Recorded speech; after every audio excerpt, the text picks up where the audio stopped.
Hi there. Well, I just got back from a very tiring day and I was thinking to myself, many of us will attest to the fact that we tend to get clueless anytime we're about to make a lesson plan. This is quite often with teachers who do not make plan often, or those teachers who are, new into the field.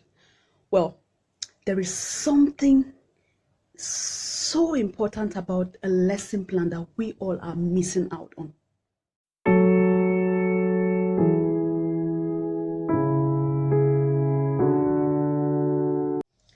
Hi guys, you're welcome back to my YouTube channel. My name is Noella Taba and this is LittleNolly'sDream by Noella. Well, for this video today guys, we'll be talking about lesson planning in the early years. Well, we're not going to be making the lesson plan today, maybe in our subsequent videos. And we're not going to be outlining all the things that the aims of a lesson plan, all those things that we get it in almost every video. I just want us to talk about the main things that we're missing out when we just think about creating a lesson plan, or when we've created a lesson plan, just what we're missing out when it concerns lesson planning and activity planning.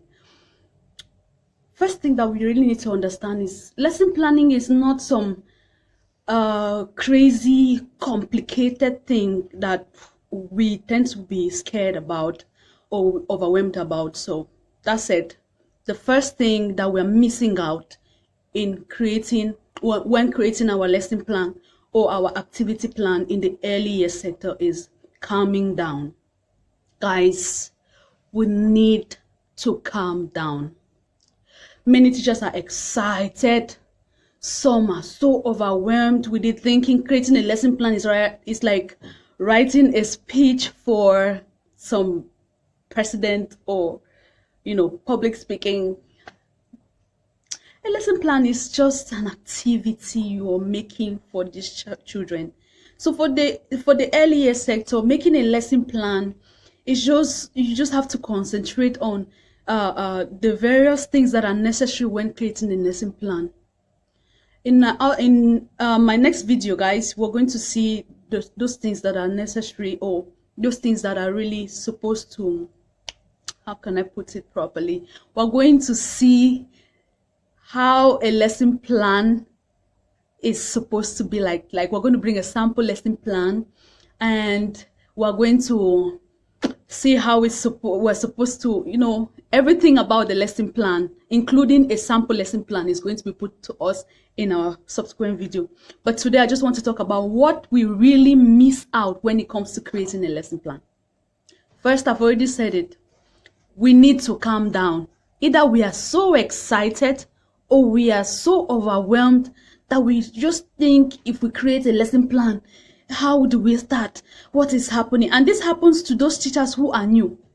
They are like, what happened? What happened? There are many teachers who maybe are lucky to get into the teaching field abroad when they haven't done any teaching course. Maybe they just have a bachelor's degree and they haven't really done any course when it comes to teaching. Some have even done the teaching, yet they still get overwhelmed. It's a normal thing among teachers. So today I'm just telling us to calm down and don't get so overwhelmed. Well, the next thing, try to involve your children while you're creating your lesson plan. Okay, by this, what do I mean? I mean, if you eventually get to meet the children, maybe you get to the first day, everyone knows that the first day of teaching is getting to know you, a play date, So within that first week or first day, you've already tried to know your children in one way or another. They might like this color, they like this activity, this one is so active. How can you engage an active child? You should already know what to do. Now, considering the various aspects of learning, you will use what the child likes, and then you will now be able to adopt a plan and gradually use it in your classroom. But you need to involve that child. How do I mean you involve the child? you talk to the child, talk to the children. Maybe you have just one child, you have children. Well, some of us just have one child because of, you know, the situation of here in the UAE. Some of us have many children. You know, they're talking about the 10% capacity here in the UAE. I don't know for other countries yet, but we'll be seeing all of that when it comes to our next video, because we really have to talk about how a classroom should be, the activities you're creating for a particular group and number of children, age and all that. So we'll get there. But for now, you really need to be able to know your child, know what they like, so that you can able to adapt it into your plan, and so that, you know, the activity will be able to pull through properly. The next thing is, many teachers do this. I don't know why, but I really need to bring it out. Teachers, these children are not robots, neither are they boxes. Yeah, I say that a lot. Neither are they boxes. Don't bring a variety of activities and then you start stuffing it into the children. We'll do this one, from there we'll move to another one. You're just trying to engage the child. At the same time, you're trying to help the child get acquainted with one activity within a long period of time. Remember that you're only in a nursery, and these children will get to a school where they'll have to engage into learning for like 2 hours. How would they cope if they are not able to engage into an activity for like an hour, 45 minutes, and further? You're supposed to be able to make that plan engaging enough so that it keeps the child on one activity, not possibly like one activity. I will explain in another video, but just for you to understand, when it comes to a lesson plan, it doesn't mean it's going to be one activity, but let those activities be linked up, like be intertwined. If you're doing painting, that's, you're helping the child for pivoting, you're helping the child know colors, you're helping the child count the number of colors that they are using in the paper, you're helping the child understand his environment, how the drawing room looks like, how an art and craft room looks like. You know, that's one activity, but you're involving many activities, but it comes in one lesson plan. Now, the next thing that we really need to do, which we are missing out, is adopting and adapting our plan. You will make a lesson plan today and you get to class and these children are not really interested in it. What do? You move into the next one.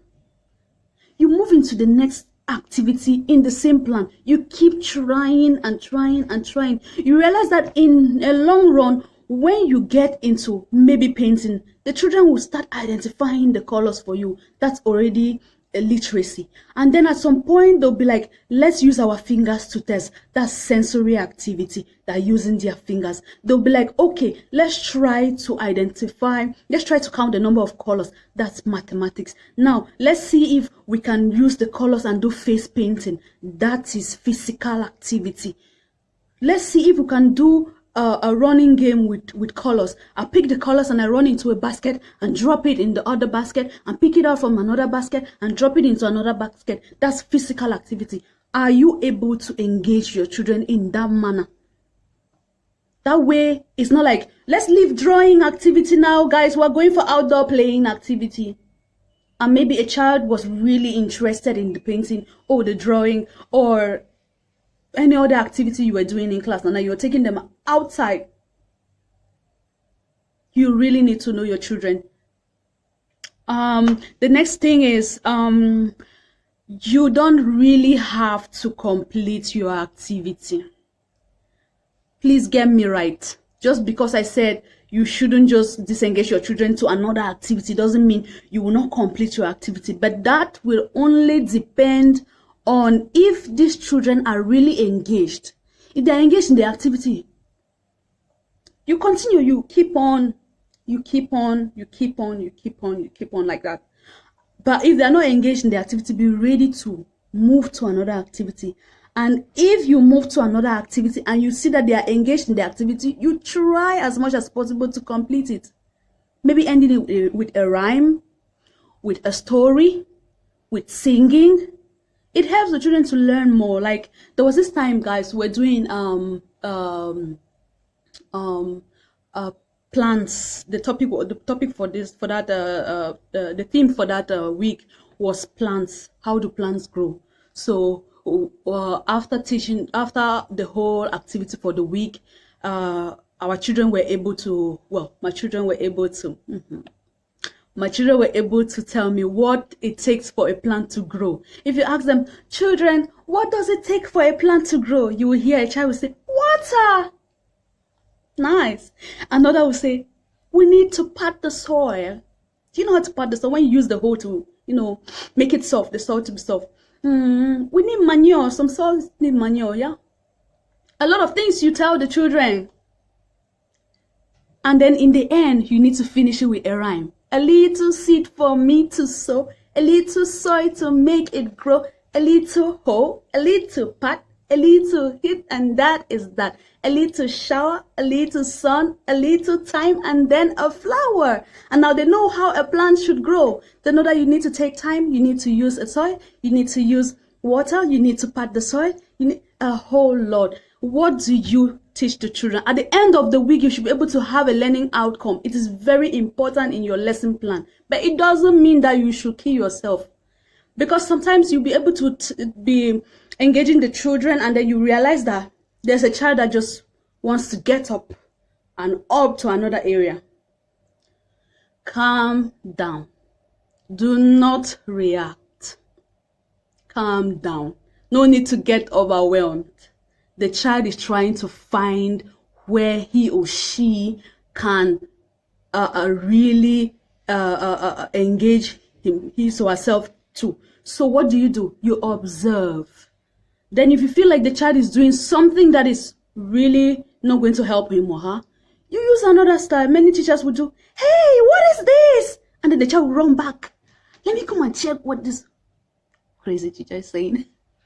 What this teacher is saying. So it's all up to you people to know what to do. Now, that said, please make sure you subscribe to my channel. This is Little Nolly's Dream by Noella. Check out our website for more engaging classroom activities, which is LittleNolly.com. Make sure you check out our Instagram handle, which is LittleNolly'sDream. Our LinkedIn, send me a message on LinkedIn, guys. Connect, follow as well on Little Nolly's Dream.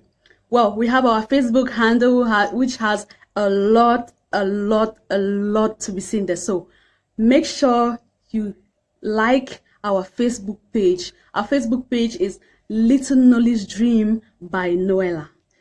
Please, guys, give a thumbs up, a like, or a share to this video. I can't wait to hear your ideas about what you think a lesson plan, what you think you've been missing out in a lesson plan. Please stay blessed, and I'll see you in my next video.